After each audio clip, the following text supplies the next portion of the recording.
Medina Munawwara की नर्म हवाओं में एक अजब सुकून बसा हुआ था। सूरज की किरणें तेज तो थीं, मगर उनमें रेगिस्तान जैसी झुलसा देने वाली तपिश नहीं थी। नबी करीम अपने चंद सहाबा के साथ शहर से बाहर की तरफ निकल रहे थे। चारों तरफ खजूर के पेड़ अपनी छाव फैला रहे थे और परिंदे खुशी से चहचहा रहे थे। हर तरफ एक सुकून और नूर बिखरा हुआ था।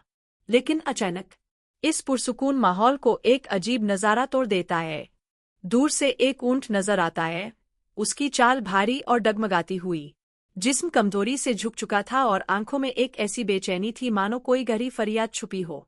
सहाबा इकराम हैरत से उसे देख रहे थे। और तभी ऊंट की नज़र नबी करीम पर पड़ती है।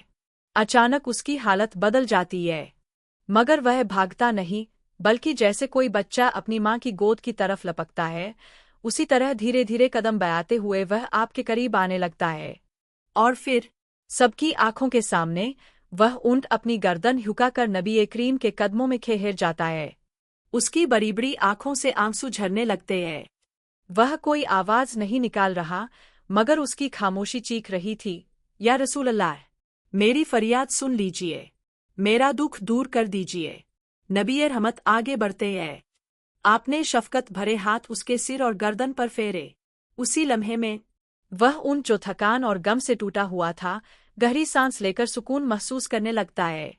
आपने सहाबा की तरफ देखा और फरमाया, इस ऊंट के मालिक को बुलाओ। कुछ देर बाद एक शख्स घबराया हुआ दौड़ता हुआ आता है, आदाब से सलाम करता है। आप पूछते हैं, क्या यह ऊंट तुम्हारा है? वो कांपते हुए कहता है, जी हाँ, या रसूल अल्लाह। आपका लहजा अब और भी गंभीर हो जाता है। अल्लाह से डरो, यह ऊंट तुम्हारी शिकायत कर रहा है। कहता है कि तुम इसे भूखा रखते हो, इस पर इतना बोझ डालते हो जो यह सह नहीं सकता, और इसके साथ सख्ती करते हो।